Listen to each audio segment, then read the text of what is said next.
Selamat datang di diskusi Foursquare Community pada hari ini. Mungkin teman-teman semua yang masih belum mengikuti Foursquare Community bisa cek video pertama dan video kedua ya mengenai Foursquare Community, dan yang kedua itu saya membahas mengenai fundamental analisis gitu.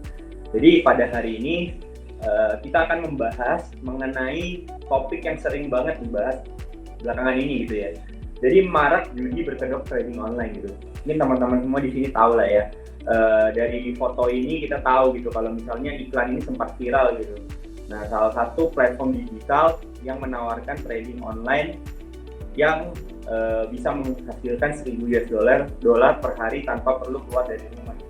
Nah, menarik banget kan secara ekspektasi, tapi secara realita itu banyak banget ternyata teman-teman saya dan juga lingkungan di tempat saya bekerja gitu ya, banyak banget yang sebenarnya sudah menang tiba-tiba saldonya hilang gitu, di dompet tidak ada, padahal uang yang mereka dapatkan tuh sudah menang dari hasil trading online tersebut gitu. Nah, itulah yang harus kita perhatikan agar kita tidak terjerumus dan tidak tersesat gitu ya ketika kita melakukan trading online gitu. Nah, itu kan sangat berbahaya sekali, terutama ketika kita sedang tidak tahu gitu, ketika kita menginginkan sesuatu yang instan itu sangat berbahaya untuk kita sendiri.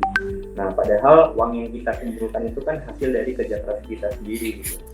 Nah, untuk selanjutnya sebenarnya kita harus tahu lah apa sih perbedaan-perbedaan yang ada gitu ya ketika kita melakukan trading online. Nah, mungkin yang paling sering banget kita ketahui adalah kita tahu istilah itu namanya trading. Trading, investasi itu udah biasa lah, kita tahu misalnya trading itu adalah penempatan dana jangka panjang gitu, lebih dari 1 tahun ketika kita invest di suatu perusahaan atau suatu mata uang atau suatu komoditas gitu ya, kita sudah hitung gitu kita kira-kira untung atau rugi, tapi untung ruginya itu tidak menentu sesuai dengan kondisi pasar. Nah, itu kan tergantung apakah pasar sedang optimis ataupun sedang pesimis gitu. Nah, untuk yang kedua adalah trading. Nah, trading ini memburu keuntungan jangka pendek dari kenaikan harga instrumen trading. Nah, ini mungkin teman-teman juga tahu lah, trading itu bisa dalam 1 hari, dalam 1 bulan, atau 3 bulan, itu kan tergantung dari time frame-nya gitu. Nah, ini untung ruginya juga tidak menentu, tergantung dari kondisi pasar. Nah, ini tergantung juga dari optimisme dan juga dari pesimisme dari pasar itu sendiri ya. Jadi seperti itulah. Nah, kalau kita ketahui ada lagi sebenarnya namanya binary option. Nah, kalau binary option sendiri merupakan salah satu bentuk instrumen trading online di mana para trader itu memprediksi atau menebak harga sebuah aset itu naik atau turun pada jangka waktu tertentu ya.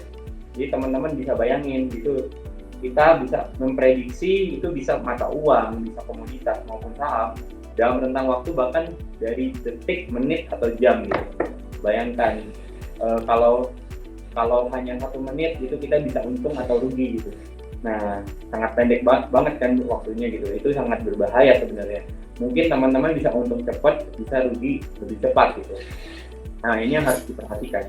Nah, ini kan binary option ini sedang marak ya. Kalau mungkin saya ambil contoh itu ada 3 yang sebenarnya binary option di Indonesia yang lumayan viral gitu. Yang pertama ya Binomo ya, seperti kita ketahui gitu. Kedua Olimtrade dan ketiga adalah IT option gitu.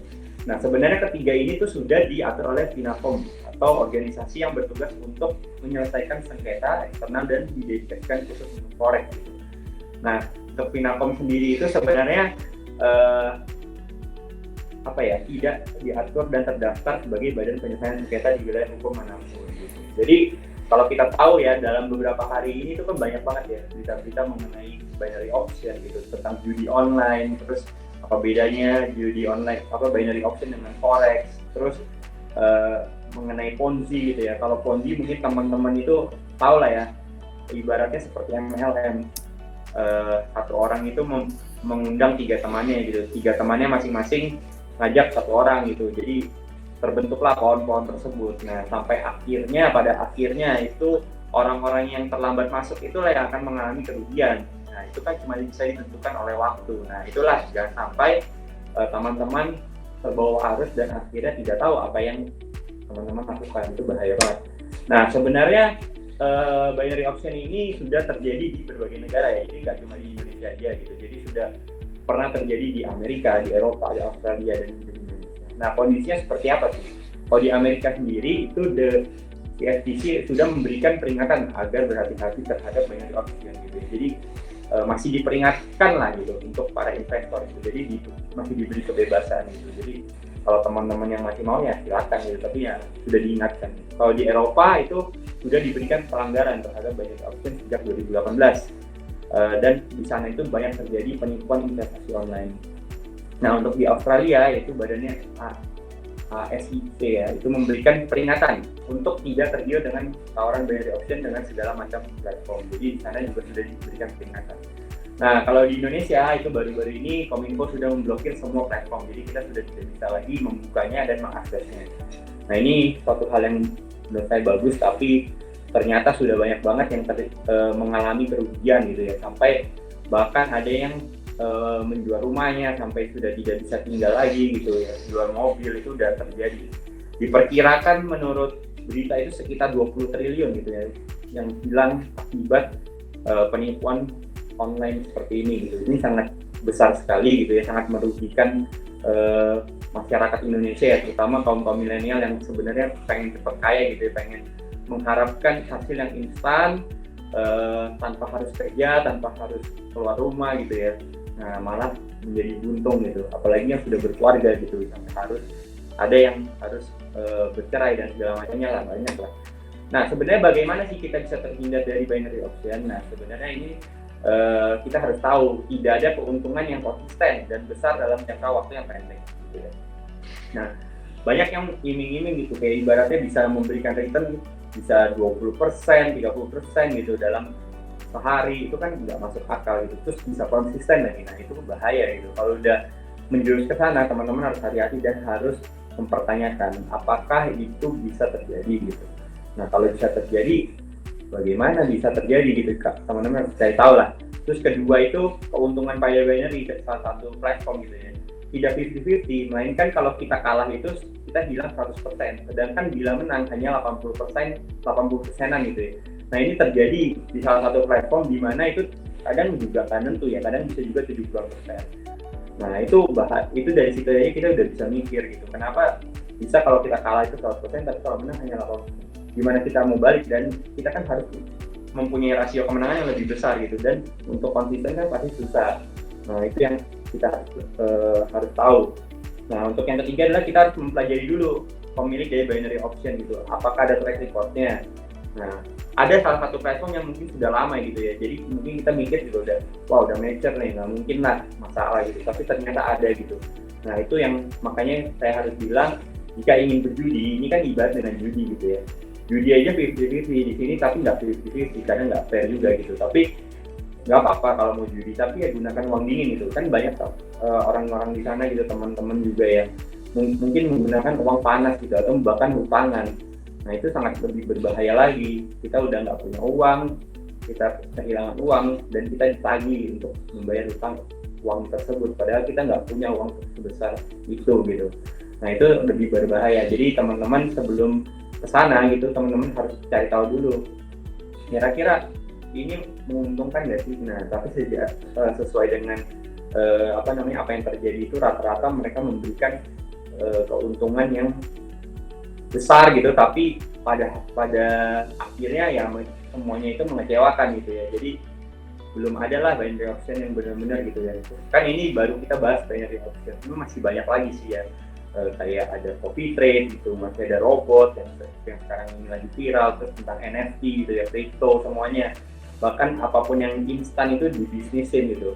Nah itu yang sangat bahaya. Nah semoga teman-teman semua di sini bisa terhindar dari hal-hal seperti ini. Mungkin teman-teman di sini mungkin ada yang mau sharing-sharing juga mungkin ya mengenai hal tersebut ya, supaya kita semua jadi terbuka gitu ya, kenapa sih kita jangan sampai jatuh di binary option itu. Bahaya juga karena kan banyak faktor gitu ya, kita kadang mungkin dari iklan, kita tergiur dari teman yang mungkin kenalin kita gitu. Mungkin teman-teman di sini bisa lah coba berbagi sedikit mengenai binary option atau mungkin robot trading gitu ya. Ini mungkin bukan ke sharing tapi lebih ke pengen nanya pendapat aja. Oke. Kan kita sering lihat juga dari berbagai macam media sosial atau platform gitu ya, dari orang di luar negeri ataupun dalam negeri sharing kesuksesan mereka ya mengatasnamakan trading atau mungkin dari binary option ini, sedangkan mungkin mereka nggak cerita komplitnya tuh, mereka tuh sebenarnya punya bisnis dan lain-lainnya gitu kan. Nah menurut lu pribadi gimana nih Van? Kan banyak tuh yang pamer udah bisa beli mobil mewah di umur yang muda, udah gitu udah punya banyak uang, sampai mereka ngejual dirinya, pasti pernah ketemu kan kayak orang yang ngejual diri di platform kayak TikTok buang-buang uang. Nah itu mereka mengatasnamakan, ada yang dari binary option, ada yang dari bisnis afiliasi, trading dan segala macam. Nah itu pendapat lu gimana Pak? Apakah itu benar atau emang mereka pengen ngejual barang mereka aja gitu? Nah kalau menurut gue pribadi itu terjadi juga ya. Jadi salah satu platform pun juga ada lah yang ibaratnya influencernya atau afiliatornya gitu yang mungkin disebut tadi ya. Nah itu sebenarnya dia itu biasanya adalah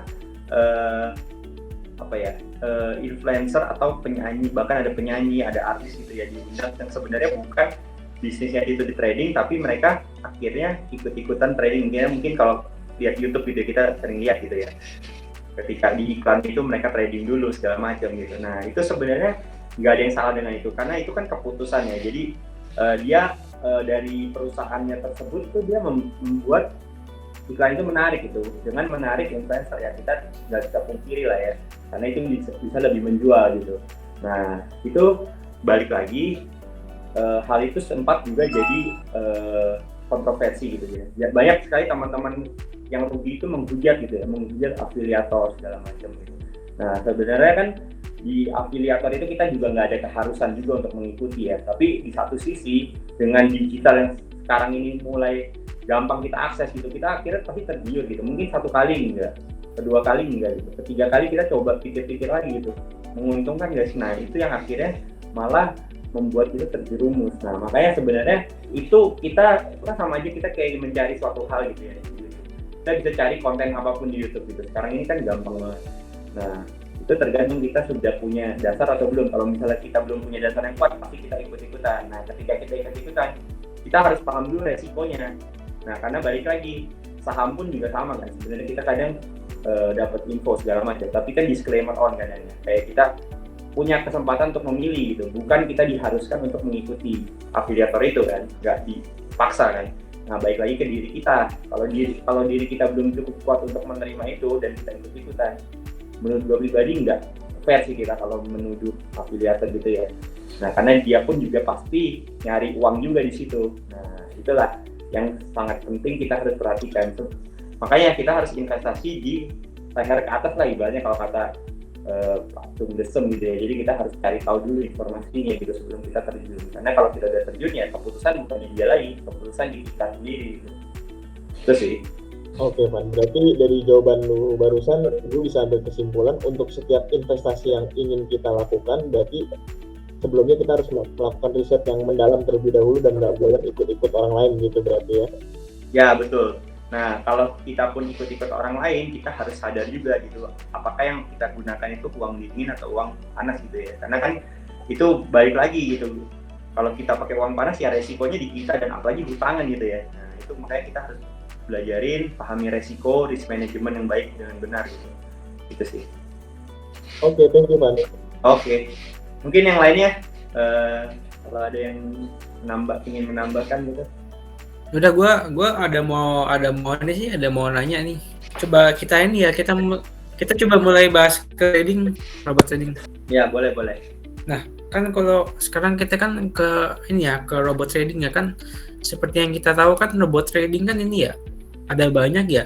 Dijual sih robot trading di mana-mana ada ya. Kayak contoh ada Net89 ya, ada DNA Pro Academy yang ditutup. Terus pokoknya robot terutama robot forex ini kan ada banyak ya. Nah, kalau gue lihat ya banyak orang itu malas menganalisa sendiri, tapi dia pengen untung yang besar. Nah, dia tuh cara dia buat dapat uang banyak itu dia tuh suka biasa kayak beli robot ya. Beli robot biasa harganya juga nggak murah. Tapi kan ini ya, kan nggak bisa ngandelin robot, nggak bisa ngandelin robot juga ya. Kan juga banyak ya robot yang akhirnya ngabisin uang mereka. Belum lagi kalau yang uang dipakai tuh uang panas. Nah, kebanyakan orang itu kalau beli robot mesti nggak mikir gini. Kalau misal itu orang yang jual robot untung dari robot itu, kenapa harus dijual gitu? Nah, menarik banget sih ini ya. Kalau misalnya mengenai itu ya, itu benar banget sih. Kenapa mereka harus menjual robotnya ketika mereka sebenarnya bisa untung dari robot itu ya. Nah, itu banyak banget lah pertanyaan-pertanyaan yang bisa kita tanyakan gitu mengenai trading online dan robot-robot itu ya.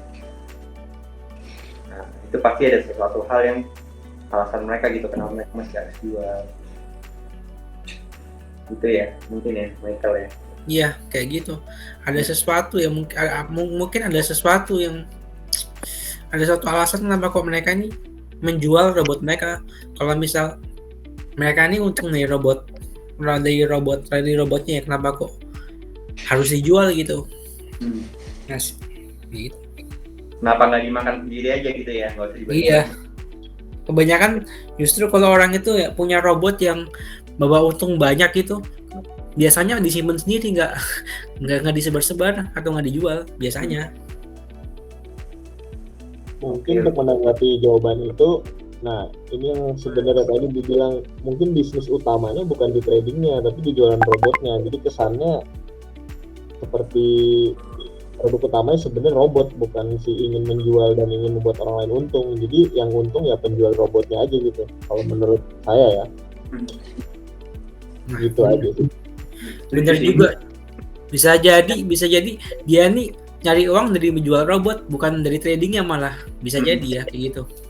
Nah, dari uang tersebut mungkin bisa dialokasikan gitu ya. Cuma kan kita nggak tahu ya. Mungkin di sini asumsi kita seperti itu gitu, sampai titik waktunya tertentu udah nggak ada orang yang join lagi dan beli robot lagi ya mereka akhirnya tutup gitu, akhirnya jatuhnya bisnisnya kayak MLM gitu ya.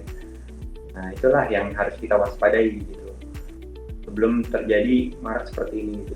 Karena saya ingat banget gitu ketika dulu itu sempat banget kan ada desas-desus kalau misalnya salah satu platform itu ilegal gitu, tapi sampai 1 tahun kemudian platform itu masih ada gitu, sampai bahkan saat ini baru ditutup gitu, baru heboh gitu, padahal itu udah lama dari 2019, 2020 itu udah sempat viral juga kan iklan-iklan itu.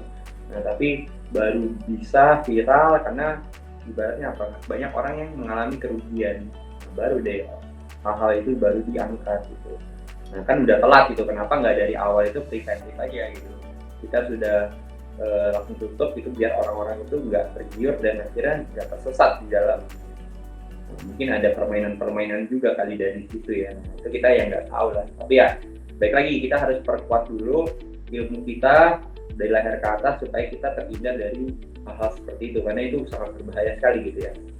Nah, apalagi kalau kita tergiur, kita udah rugi gitu, kita tambahin lagi ternyata habis. Nah itu yang fatal lah. Nah itu gunanya kenapa kita harus punya diversifikasi aset, kita harus punya uang dingin juga untuk melakukan misalnya trading gitu. Kita boleh, cuma ya banyak gitu duit-duit yang siap jalan aja gitu kalau misalnya kita main seperti itu. Oke sih, paling itu aja ya untuk diskusi kita hari ini ya.